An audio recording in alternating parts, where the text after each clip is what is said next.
If you haven't seen the new Superman movie, you should. I feel it's a decent enough film that most people will enjoy it on some level, unless you really hate comic book movies. Then it's just weird you watch reviews for things you hate. Find better ways to spend your ticking down time.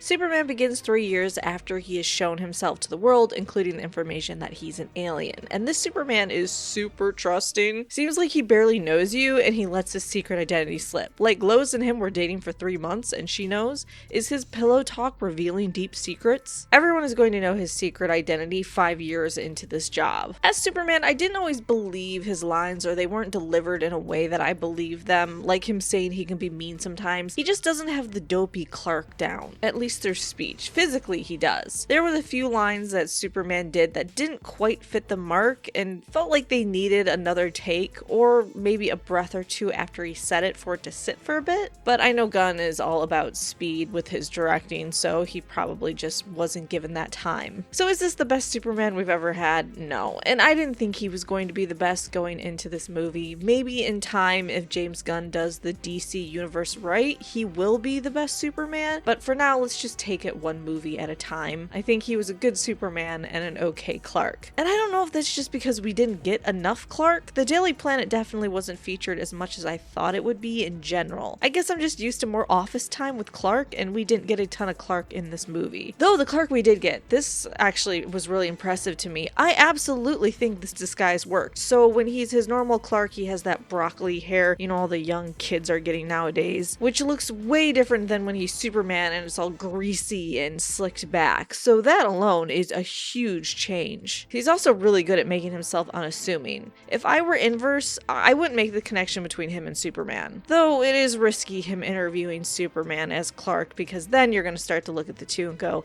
is there a reason maybe why he's getting all these exclusives? So I think for once they did a really good job with the disguise. Heck, they didn't even need the glasses to pull it off. Okay, now I'm going to move on to something that will get me in trouble. I kinda hated the dog. It's like when you have a small child actor in the movie and they just make it just less fun in general. I know we're supposed to love the dog and everything, but it just became so irritating how it wouldn't listen and it was all over the place. I guess it served as important to the story, and we all know why he acts the way he does. Remember what pit bull owners say before their precious little buttercups maul babies to death. There are no bad pets, just bad owners. The Justice Gang were a blast. Oh my gosh.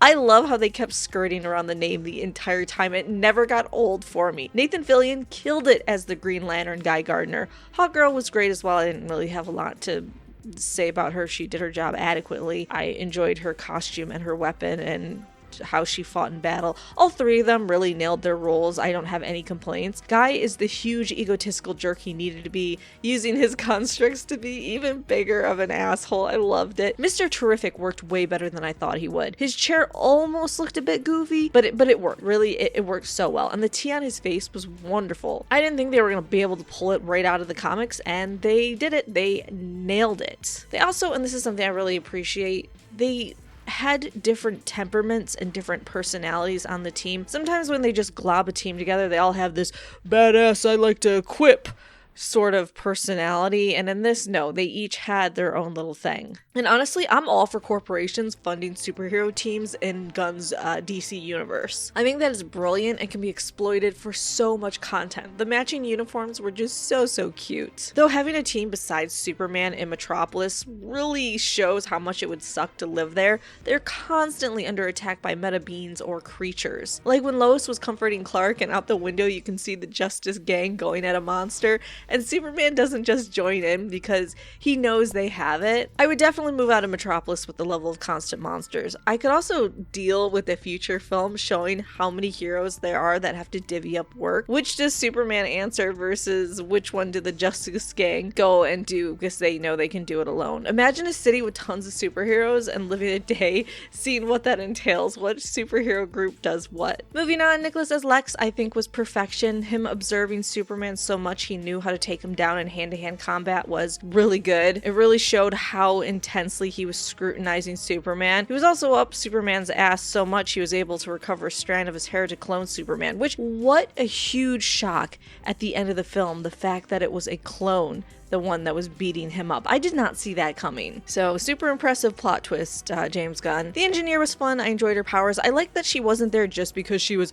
haha, I'm pure evil, I'm working for money. No, she actually believed in what Lex was doing. She thinks Superman is too dangerous to be kept alive, so she's doing these things. She allowed him to completely change her body in order to make the world a better place. Now, did she pick an evil prick to do that with? Yeah, so, maybe she's not the best judge of character. Lex's work atmosphere was fantastic. You can really tell his employees like their jobs. Until he gets angry, but who doesn't get mad when you're planning to invade a country so you can be king and half of it fails? So I can understand him being a little bit pissy at that point in the film. I thought the monkeys posting hate against Superman was funny, but honestly, Lex could have done it better, faster, and cheaper with bots. So I feel like that scene definitely was more about humor than efficiency, because there's no way a room full of monkeys doing social media and, hashtag super shit was easier than a bunch of bots. Superman, by the way, being hung up on social media was such a good moment. There's no way superheroes could stop themselves from reading what the world thinks of them and finding hashtags themselves they really hate. Again, hashtag super shit. But that's what this Superman is trying to do. He's trying to figure out how he exists in this ecosystem of saving the world and what he should and shouldn't do, which at this moment he's gathering information from social media as well. Man, that message from Superman's parents was heartbreaking when he found out they really wanted him to conquer Earth and spread his seed around, to view your heritage and your parents to something you needed to aspire to realizing that the world you came from, the people you came from, may have been full of bloodthirsty conquerors, has to hurt. And this is how it has been played in the comics, by the way. I don't know why they went in recent movies with, oh, his parents were so benevolent, they just wanted to help Earth, because we know in quite a few origins, Superman's parents wanted him to conquer Earth. Come on, they're a bunch of pansies. You can do it. No, I doubt Superman would have listened to his parents even if he had the whole recording from the beginning. I think being raised by humans shaped him enough. Because, oh my god, wasn't the footage of Superman's parents at the end not sob-worthy?